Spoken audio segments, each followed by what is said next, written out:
ছুটির ঘন্টা বেজে গিয়েছে। চলুন এক নজরে দেখে নিই আজকে সারাদিনে আমরা কি কাজ করলাম। তো এদিকে আমরা একটা রান্নাঘরের কাজ করে রেখেছি। ৪ ইঞ্চি লাইনটা যেটা দিয়ে পানি যাবে এবং এইদিকে আমরা পাইপ সেট করব যেটা ট্যাঙ্কি থেকে পানিটা আসবে।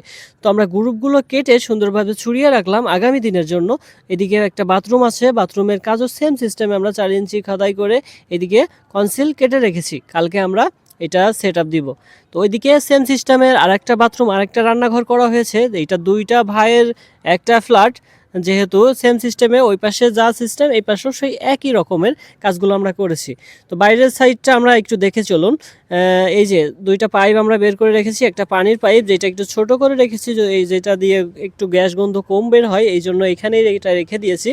আর উপরে একটা বড় পাইপ আমরা গ্যাস পাইপ তুলে দিয়েছি, যেহেতু এটা গ্রামে একটা সিস্টেম, যেই জন্য আমরা পানির লাইনটা ছোট রাখেছি। তা আমরা মেশিন দিয়ে কিন্তু এই কাজগুলোই সম্পূর্ণ করি, যার মাধ্যমে বিল্ডিংয়ে কোনো টেরই পায় না, কোনো ক্ষয়ক্ষতিই হয় না। আমরা মেশিনের মাধ্যমে এখন আধুনিকতার ছোঁয়ায় এইভাবে আমরা কাজগুলো করে থাকি। আমাদের সাথে কিন্তু যোগাযোগ করতে পারেন যে কোনো সময় আমার যে কোনো কাজের জন্য।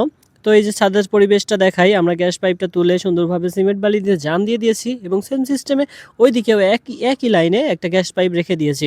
আর আগামী দিনের জন্য, আগামীকালের জন্য আমরা এই যে ১ ইঞ্চি ছিদ্রটাও করে রেখেছি। আগামীকালকে শুধু পাইপগুলো সেট করলেই আমাদের এই বিল্ডিংয়ের কাজ সম্পূর্ণ কমপ্লিট।